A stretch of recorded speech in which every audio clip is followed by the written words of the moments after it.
Assalamualaikum warahmatullahi wabarakatuh. Perkenalkan, nama saya Ridwan Ali dengan NIM terakhir 114 dari kelas C 2024. Nah, saya ingin menjelaskan tentang apa itu graf. Graf adalah kumpulan nokta atau simpul di dalam bidang dua dimensi yang dihubungkan dengan sekumpulan garis atau sisi.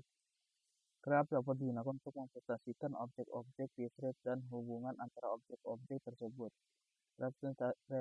Representasi visual dari graf adalah dengan menyatakan objek dengan nokta atau simpul, bulatan atau titik vertex, sedangkan hubungan antara objek dinyatakan dengan garis Z. Nah, graf terdiri dari tiga, G, S, P atau I, E. Nah, G itu graf, yang dimana G itu graf dan P itu simpul atau vertex atau node atau titik, I, E atau bisa dibilang busur atau edge atau arch. Nah, terus graf merupakan satu cabang ilmu yang memiliki banyak terapan. Banyak sekali struktur yang bisa dipresentasikan dengan graf dan banyak masalah yang diselesaikan dengan bantuan graf. Seringkali graf digunakan untuk memperhatikan suara jaringan, bisa dengan jalan raya dimakan graf dengan simpul vertex node dan jalan membuat setiap kotanya sebagai sisi edge yang bobotnya itu baik adalah panjang dari jalan tersebut. Ada beberapa cara untuk menyimpan graf di dalam sistem komputer. Nah, ini cara yang pertama adalah graf tak berdarah atau undirected graph atau non-undirected graph. Yang itu urutan simpul dalam sebuah busur tidak dipentingkan. Misal busur E1 dapat disebut busur AB atau BA. Nah, yang kedua adalah graf berarah atau directed graph, yang dimana urutan simpul mempunyai arti. Misal busur A, B adalah E1, sedangkan busur B, A adalah E8. Graf berbobot. Y graph, jika setiap busur mempunyai nilai yang menyatakan hubungan antara dua buah simpul, maka busur tersebut dinyatakan memiliki bobot. Nah, yang kedua tuh bobot sebuah busur dapat menyatakan sebuah panjang jalan dari dua buah titik, jumlah rata-rata kendaraan per hari yang melalui sebuah jalan.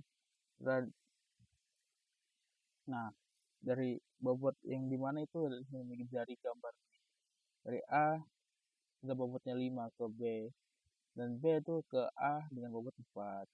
Nah, C dan seterusnya. Nah, terus lanjut ke tree.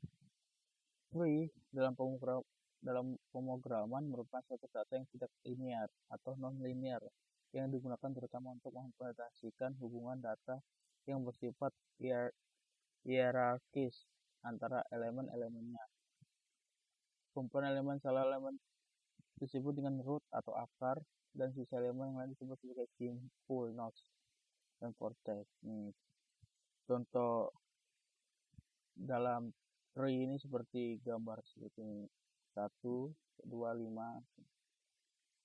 Nah, ada pun kemudian graf dengan tree sebagai berikut. Nah, untuk tree, pada tree tidak terdapat clay. Graf tidak mungkin dengan root. Nah, istilah dalam graf. Nah, vertex adalah himpunan node titik di sebuah graf. Edge adalah himpunan garis yang menghubungkan tipe node atau vertex. Terus ada adjacent adalah dua buah titik dikatakan sebuah berdasarkan agent jika dua buah titik tersebut dihubungkan dengan sebuah sisi adalah sisi E3 sama dengan P2, P3 instan dengan titik P2, dan titik P3 tetap di sisi E3 sama dengan P2, P3 tidak instan dengan titik P1 dan titik P2. Ini sebagai contohnya kan, P3 tidak cocok, tetapi E3 nih dengan P2 dan P3, jadi mereka sama tapi tidak instan dengan titik P1 dan P2 karena tidak memiliki E3 garis seperti ini. Garis menghubungkan dengan E2, E2 dan E5, dan tetap sisi E3 itu menghubungkan P2 dan P3 ya, seperti itu. Nah, adalah sebuah graf dari G VE disebut graph robot apabila terdapat fungsi bobotnya real W pada himpunan I. Nah, W ada L, bilang W disebut bobotnya.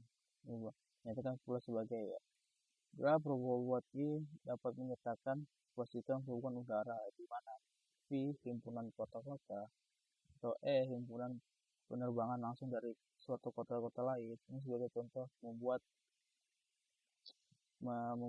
sebuah sistem yang dimana menggunakan sistem VU. Ini V-nya himpunan satu kota, I himpunan penerbangan langsung dari kota-kota satu kota ke lain. W fungsi beneran real pada E yang menyatakan jarak atau satu atau waktu. Nah, suatu sistem jaringan komputer di mana V himpunan komputer, himpunan jalur komunikasi, dan E himpunan jalur komunikasi antara dua komputer, dan W fungsi bernilai real pada E. Nah, bersama cara kerjanya ya. Terus ada iPad.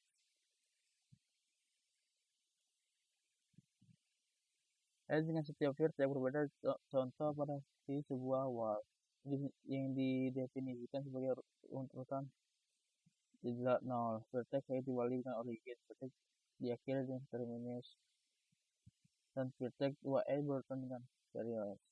Ini sebagai contoh. Ini sebagai contoh. Dan play ada siklus atau sirkuit lintasan yang berawal dan berakhir pada simpul yang sama. Ini representasi dalam bentuk matriks. Ini dalam bentuk matriks. Contohnya seperti nol ini kan, nol ketemu nol bisa jadi nol. Maka mempunyai jalan itu sendiri. Jika B1 dan B1 itu mereka tuh seperti tidak mempunyai bisa dibilang ya, gambarnya seperti ini, contohnya seperti ini. Yang susah dijelaskan karena matriks representasi dalam bentuk matriks sudah dijelaskan. Jadi seperti ini contohnya. Matriks yang digambarkan pada saat merupakan representasi dalam bentuk geometrik dan beberapa hal yang didapat adalah geometrik adalah sebagai berikut. Nah, yang pertama ada matriks yang terbentuk adalah matriks buncur sangkap NXN, di mana N jumlahnya simpul yang ada dalam graf tersebut. Matriks ini menyatakan hubungan antara simpul satu dengan simpul lain. Nah, yang kedua ada matriks yang terbentuk adalah matriks simetris dengan sumbu simetris adalah diagonal dari titik ke kiri atas ke titik kanan bawah. Data yang terdapat baik dalam baris maupun kolom dapat menyatakan degree sebuah simpul. Contoh baik pada baris D maupun kolom D jumlah angka satunya adalah 3 buah, di mana jumlah ini menyatakan degree simpul D. Ini contoh dari matriks berarah dari adjacency. Sama seperti contoh di atas, tapi beda perumusan. Nah, lanjut. Terus matrik yang digunakan pada gambar 2B merupakan presentasi dalam bentuk adjacent matrik dari graf yang digambarkan pada 2A. Beberapa hal yang ini. Contohnya, yang pertama matrik yang dibentuk adalah matrik buncur sangkar NXN, di mana N jumlahnya simpul yang ada dalam graf tersebut. Yang kedua, matrik yang terbentuk mungkin simetris, mungkin juga tidak simetris. Yang menjadi simetris bila hubungan antara 20 simpul V1 dan V2 terdapat unsur dari V1 dan V2 juga sebaliknya. Jadi bisa dibalik V2 V1 atau V1 V2. Hal pokok yang dinyatakan oleh matriks ini adalah bosor yang keluar dari suatu simpul. Dengan demikian, data yang terdapat dari suatu baris dapat menyatakan ordered simpul yang bersangkutan. Contoh zoom ini itu yang keempat adalah data yang terdapat dalam suatu kolom dapat menyatakan igreja simpul bersangkutan. Ini sebagai contohnya. Nah, terus lanjut ke adjustment matrix graph berbobot tak berarah. Ini sebagai contohnya. Yang bersama, tapi beda rumus juga. Nilai yang ada di dalam tipe elemen matriks ini, dalam matriks ini ya, menyatakan bahwa busur yang menghubungkan dua buah simpul yang bersangkutan untuk dua buah simpul tidak berfungsi langsung oleh dua busur, maka dianggap dihubungkan oleh dua busur yang nilai bobotnya tidak terhingga. Terhingga ini bobot yang terhingga itu. Karena itu kemudian dialgoritma makna dari total bobot seluruh busur yang ada di yang atau yang mungkin yang ada. Contoh pada gambar 3A adalah ini kan 3A yang simpul AC menghubungkan busur yang bersangkutan diisi dengan nilai A. Maka 3A ini gambar 3 simpul A dan C tidak berhubungan, A dan C tidak berhubungan, tapi dengan jalur D dia akan masuk ke nilai 9.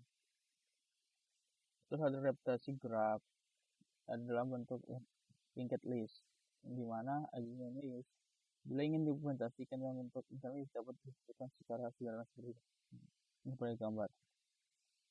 Di 4A ya hampir sama seperti ini, tapi beda rumus. Ya, segitu saja dari penjelasan saya. Sekian dari saya. Assalamualaikum warahmatullahi wabarakatuh.